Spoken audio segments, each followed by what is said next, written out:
Before we go, this is your almanac for today, Sunday, June 1st, 2025. On this day in 1843, a former slave named Isabella Baumfree said she was called by God to travel the nation and preach abolition. And so on Pentecost Sunday, she changed her name to Sojourner Truth. She mesmerized audiences across the North with her famous question, "Ain't I a woman?" One of those she inspired and befriended was Harriet Beecher Stowe, the author of Uncle Tom's Cabin, the novel that changed the debate on slavery at home and abroad, particularly in Britain, where industrialists relied on cheap cotton harvested by American slaves. Stowe wrote that novel in Maine, where her husband taught at Bowdoin College.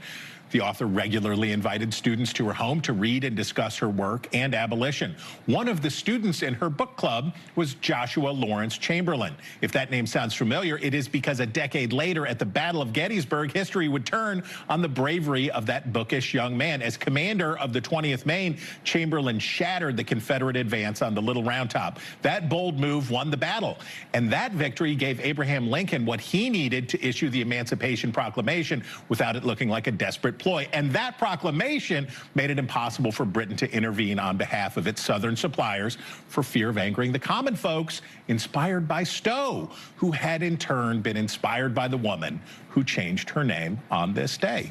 So whatever's got you fired up today, we hope you find good friends for the journey. Until next time.